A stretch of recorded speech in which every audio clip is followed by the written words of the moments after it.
Hello दोस्तों, आप देखिएगा कि अभी जो गवर्नमेंट बन रही है उसमें से नायडू जो है अपना समर्थन वापस लेने वाले हैं और ऑलमोस्ट वो समर्थन राहुल गांधी को दे ही दिए हैं। तो आप देखिएगा, अगर राहुल गांधी को समर्थन वापस दे दिए तो इस बहुत सारे सवाल उठते हैं कि राहुल गांधी को समर्थन दे दिए तो लिटमस टेस्ट क्या है। लिटमस टेस्ट ये है कि अभी देखिए उपराष्ट्रपति का चुनाव होने वाला है 9 सितंबर को। तो उपराष्ट्रपति के चुनाव में आरएसएस के बहुत सारे जो सांसद हैं जो बीजेपी में हैं, वो बहुत सारे सांसद जो हैं वो समर्थन नहीं देने के पक्ष में हैं, मतलब कि मोदी को। तो बहुत सारे सांसद जो समर्थन देने के पक्ष में नहीं हैं, तो जब वो क्रॉस वोटिंग होगा, जब वोटिंग होगा इसके लिए उपराष्ट्रपति पद के लिए, तो नायडू के बहुत सारे सांसद भी इंडिया गठबंधन के पक्ष में ही मतदान करेंगे। और जो आपके ये हैं आरएसएस के बहुत सारे सांसद जो कहते हैं कि 125 सांसद है, वो भी इंडिया गठबंधन के पक्ष में ही मतदान करेंगे। तो देखने वाली बात ये रहेगी कि अगर इंडिया गठबंधन के बहुत सारे सदस्य जो है मतदान करते हैं राहुल के समर्थन में, और साथ ही आरएसएस के बहुत सारे सांसद करते हैं, तो उस समय ही तय हो जाएगा कि गवर्नमेंट किसकी, नेक्स्ट पीएम किसकी बनने वाली है। तो बहुत ज़्यादा संभावना है कि आरएसएस भी तो नरेंद्र मोदी से खुश नहीं है। और इसमें एक बात देखने वाली है कि आप देखिएगा 17 सितंबर को मोदी का रिटायर होने का संभावना है और 9 सितंबर को उपराष्ट्रपति का चुनाव होने वाला है। तो जस्ट एक सप्ताह पहले भागवत भी रिटायर होने वाले हैं, मतलब कि 17 सितंबर के एक सप्ताह पहले भागवत रिटायर होने वाले हैं, यानी कि 10 सितंबर को, मतलब उन पर एक इथिकल मोरल रिस्पॉन्सिबिलिटी है कि 75 साल होने के बाद रिटायर हो जाया जाता है, जैसा वो खुद कह रहे थे। तो यानी 9 या 10 सितंबर को भागवत रिटायर होंगे और 9 सितंबर को ही उपराष्ट्रपति का चुनाव होने वाला है। तो क्या माना जाए कि भागवत पहले अपने रिटायरमेंट के पहले ही मोदी को हटाने की प्रक्रिया स्टार्ट कर देंगे, या जो भी उनसे बन सकता है वो कर देंगे।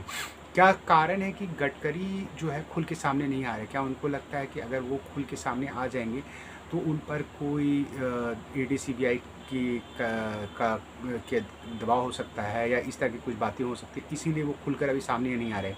वो तो मोदी के पूरे विरोधी हैं, लेकिन तो सवाल है कि वो खुलकर सामने क्यों नहीं आ रहे हैं गडकरी अभी तक? क्या उनको लगता है कि बहुत सारे सांसद जो अभी भी मतलब अंदर में छुपे हुए, मतलब बता नहीं रहे हैं कि वो किसके समर्थन में है, उनको किसी चीज़ का डर लगा हुआ है? लेकिन देखने वाली बात यह है कि जब नॉमिनेशन के लिए वहाँ पर उपराष्ट्रपति पद के नॉमिनेशन के लिए सब बीजेपी का लोग गया था, तो उस समय नायडू का कोई भी सांसद वहाँ पर नहीं गया था। इसका सीधा सा मतलब है कि वो एक तरीके से कहा जाए कि राहुल के समर्थन में ही था वो सब। तो इन सब बातों के अलावा आप देखिएगा, अगर राहुल के समर्थन में ही वो था, तो राहुल भी ये जानना चाहता है कि कितने सांसद हैं नायडू के और कितने सांसद हैं जो बीजेपी के हैं, जो बीजेपी से खुश नहीं हैं और खुलकर वोट करेंगे। और ये भी आप भी जानते हैं कि जब उपराष्ट्रपति का चुनाव होता है तो किसी को अपनी आइडेंटिटी बताने की ज़रूरत नहीं होती, कौन किस पार्टी का है, वो किसी को भी वोट दे सकता है। तो इसमें व्हिप जारी करने वाली कोई बात होती नहीं है। तो सवाल है कि अगर सांसद जो आपके इसके आते हैं, जो बीजेपी के सांसद हैं, अगर क्रॉस वोटिंग करते हैं और नायडू के सांसद भी वोटिंग कर देते हैं उपराष्ट्रपति पद के लिए, इसके पक्ष में, क्या बोलते हैं, राहुल गांधी के पक्ष में, तो क्या देखा जाएगा कि उपराष्ट्रपति पद जो है इंडिया गठबंधन जीत जाता है। और अगर उपराष्ट्रपति पद इंडिया गठबंधन जीत जाता है तो उपराष्ट्रपति चुनने से भी ज़्यादा महत्वपूर्ण बात ये हो जाएगी कि सांसद सब मोदी के पक्ष में है ही नहीं, मतलब फुल कॉन्फिडेंस उसके पास है ही नहीं।